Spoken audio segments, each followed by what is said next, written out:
Welcome back, everyone, to another incoherent screed on EDH deck building with me, the Wise River Hoopu. First off, I want to thank you all so much for the support on my first video. And I'd like to thank Jacob Paris for this wonderful new drip. I think it's much more fitting to the vibe. You can follow him here, he does some great work. Today we're going to be talking about the first and most prominent place EDH deck builders slip on a banana peel and smash their forehead into a handrail. That being making a cohesive game plan. To start, let's do a thought experiment. Think of a deck. What's that deck's game plan? I'll give you a second. Did you think of a card interaction? Maybe an archetype? Maybe the astute amongst you had an actual turn-by-turn layout. For that last group, I too have trouble building below bracket 3. Okay, one more question.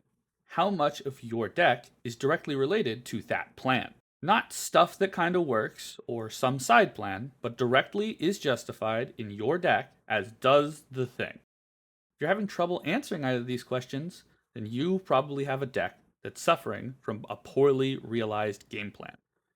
People suffering from a poorly realized game plan may experience card indecision, EDH Rec slop syndrome, a failure to close out games, poor bracket allocation, board stalls, an outbreak of stub themes, or an over-reliance on deck building templates. These symptoms often keep players from making original or even functional decks, but there is a cure. Just subscribe to your new favorite bird-themed YouTuber for a healthy dose of thorough yet condescending deck building advice. Even if you're not struggling right now, it's always good to get a solid understanding of the basics in case you or a friend need help in the future. So with that, in my experience, well-constructed game plans consist of 3 parts. A setup, a way to accumulate resources, and a way to turn those resources into a win. So let's break down each of those and try to identify where your decks might be struggling, or better yet, where you can tease out some extra room for your favorite jank. This part is the most important, and the biggest one people fail at. I'll echo the sentiment of another YouTuber, Maldhound, here, and tell you that the first 4 turns of every one of your games should play more or less the same. For instance, my Magus Luciacane deck starts almost every game with turn 1 land, turn 2 ramp spell, turn 3 Magus, and turn 4 untap effect into big ramp spell. At this point, I'm able to transition into my plan of slamming big X spells, or I've set up the necessary resources so that when my commander is eventually killed, I can immediately recast her. This gives me a guaranteed foundation that I can build the rest of my game plan off of. To allow this to happen, make sure you're mulliganing for the things you need in the first few turns, and that the core effects of your deck have a high enough density that you'll see them consistently. The questions you should be asking yourself at this stage are: what does my curve look like? What kind of ramp does the curve need? And what pieces does the rest of my deck expect me to have? It's important to illuminate these questions early on, even if they feel a bit samey. This is because your deck needs to have a strong bedrock, or else it won't have agency to do more interesting things later in the game. Here's what I would bet most people think of as a game plan, in common parlance. This is where you ask, how are you turning your quirky magic cards into mana and card draw?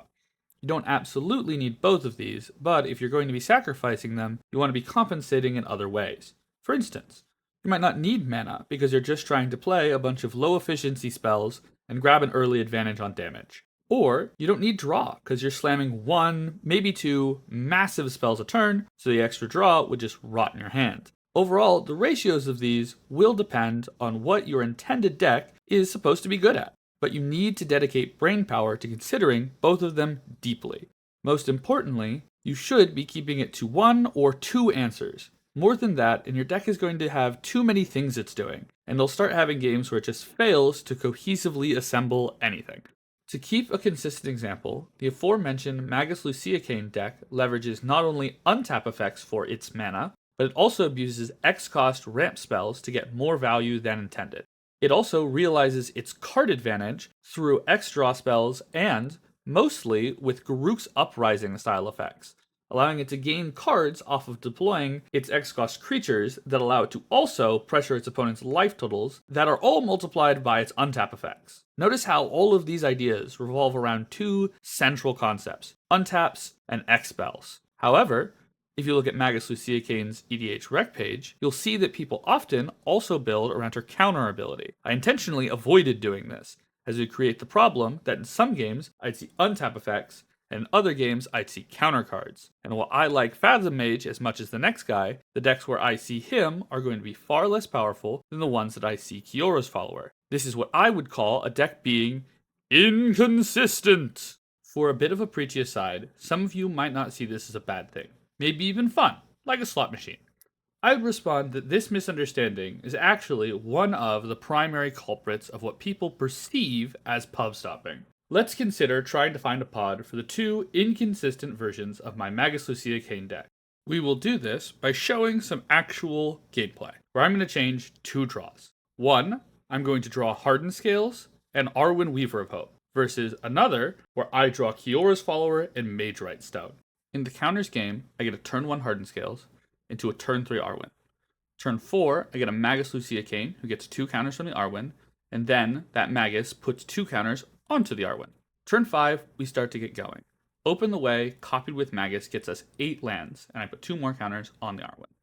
Leading to a turn 6 Soapenthrop X14, drawing 2 cards, entering with 23 total counters, 15 from the X, 8 from the Arwen, and killing a player. A remarkably good start for that version of the deck, I think we can all agree. Now let's look at the untapped version. Here I get a turn 2 Follower into a turn 3 Magus, and turn 4 is where the difference starts to really show. You start with the Mage Right Stone, you untap Magus twice, and you get 4 copies of Open the Way, getting 16 lands. This allows for a truly ridiculous turn 5, where we Sam 4 Zopenthropes, X of 20, drawing 4 cards, killing 2 players. On top of that, my additional Open the Ways actually hit a Manamo and an Arena of Glory, which means that there's actually 5 Zopenthropes, and they all have haste, killing the full table. To point this out, this is a turn sooner I have killed the whole table, versus killing 1 player and asking for maybe a removal spell, probably a board wipe from the other 2. These are remarkably different power levels of decks. Now let's consider the problem of finding a table for this version of the deck.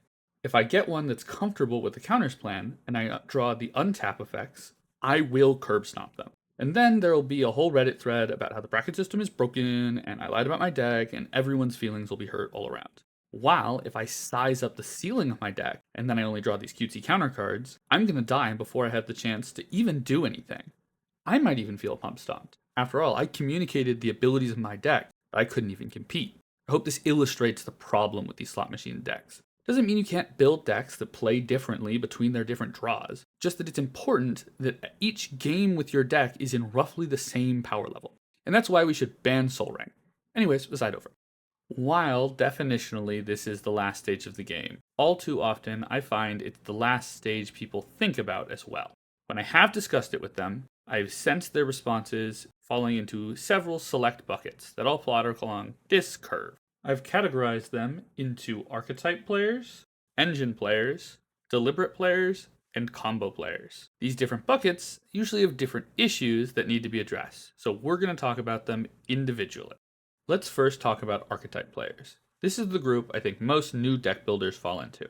They assume an archetype, a game plan, and a win strategy are all the same thing. They often respond to questions about winning with the kind of deck they are, and further questions with confusion. They also have trouble differentiating what levels of synergy are required to win.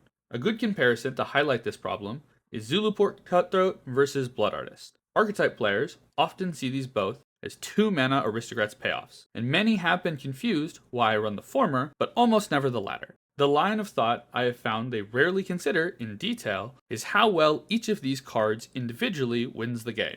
When we use the context of winning as our goal, we see the difference clear as day. Zulaport's threshold for winning the game is 40 deaths, while Blood Artist's is 120. One of these is fairly accomplishable, even with a single turn, with cards like Elenda the Duskrose and Teysa Karlov. The other really demands either an infinite or a strategy specifically honed around making your opponent's creatures die as well as your own. This style of deck building creates decks overly reliant on what I call says the words cards. These are staples that have the wording that looks like it'd be good in your deck, but actually shouldn't be there. Another example of this is Kindred decks, running creatures that have no business being in the deck, but they have the right types, so they say the words. All of this bloat causes these decks to fail to materialize win cons in the late game, because they're too full of these weird synergy pieces that don't actually close out the game. For these players, I recommend strictly interrogating how your deck actually wins and cutting your payoffs accordingly. Our next kind of deck builders are engine players. These are players that build competent game engines into their decks and then just don't run away to win, on purpose. They know they lack the Widcons. They do this because they cast one, they have to stop playing with the little fidget toy that they've made. Winning the game for them is more like hitting an integer overflow error and less the goal of why we're all sitting here. I'm being a little hyperbolic, but it's only because I am one in recovery. They're my people. The problems this creates are twofold. First, this deck building style results in one of the most disliked play patterns in Commander, where a player takes 5, 10, 20-minute turns, because they legitimately do build well-tuned decks that function, but they don't actually make a lot of progress towards ending the game. This causes the rest of the table to tune out, or even become resentful of their time being wasted, as well as making the engine player feel like no one cares about this cool thing they put a lot of time into doing. It creates a lot of disappointment and frustration all around. The next feels bad this can create is when engine players are playing with their food. This is when they've taken a commanding position they basically can't lose from, and they stay there for the majority of the game, longer than them ramping up to it. This gives the impression to other players that they had no ability to win in the first place. This is why commanders like Muldrotha, who are prone to these slow, unstoppable strategies, generally get hated so much by the community at large. If you're one of these players, I implore you to just close out the game. I know you think it's more rude because maybe not everyone has gotten to do their thing and it's just so fun to touch all the cardboard. However, I promise allowing your games to close on a more regulated term will make them punchier, more meaningful, and keep your friends more engaged when they play with you.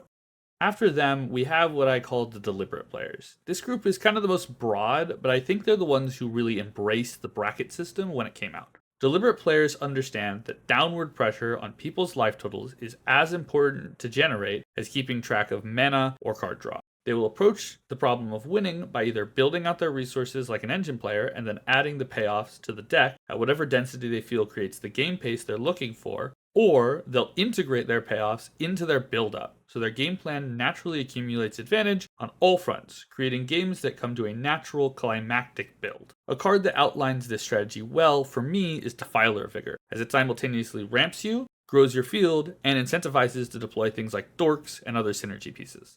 While this is my preferred deck building style, it still has some issues. On the deck building side, it can make you somewhat predictable and can have you favoring the overly efficient payoffs you use in every deck. This loses you the variety that's so desirable from Commander. While from a play perspective, the well-interlaced nature of your deck can make it harder for other players to know where they're supposed to attack your weaknesses, recreating that feeling of inevitability your opponents would feel from the engine players. My recommendation to these guys is to tune your decks down until they're barely winning, not dealing a million extra damage. Winning from a scrappy board state makes it feel more deserved. Also, understand that others only see the games that you play together, not the intentions you had. So, if you're winning more than 50% of your games, you need to cut down on your efficiency until you start losing more. Finally, we have our combo players. Those of you who choose what combo you're using to win the game is a central thesis of the deck you're playing. I have no beef with you guys, but this section really isn't for you. Most of your problems are likely coming from the above slides, poor resource allocation, combos not sticking to the same central game plan, splitting you in too many directions. I hope you guys are enjoying your state-sanctioned housing in brackets 4 and 5, but yeah, I have nothing really to teach you about winning. That winning section stretched on a bit, but it's really important. And now I hope you know how to make a game plan for your decks. A lot of discussion of Commander presupposes people are very deliberate about their card choices, but in reality I found that that's very rare, so these rants are trying to rectify that problem. Overall, if you take anything away from this video, it should be that every card should have a reason for being in your deck. Doesn't have to be a good reason, but it has to be important to you as a deck builder. If you do that, I think you'll find yourself being far more attached to and happier with your decks, as well as being better at diagnosing the problems they have and how to improve them. Thanks for watching. So yeah, like and subscribe. Maybe you can hear my cat in the background. I really do mean thank you. If you want to see any of the decks, they're in the description. I have my whole Moxfield account, and then the Magus Lucia Kane deck that we talked about here specifically is down there too. Check out Jacob Paris. He is a super nice guy. Really recommend him.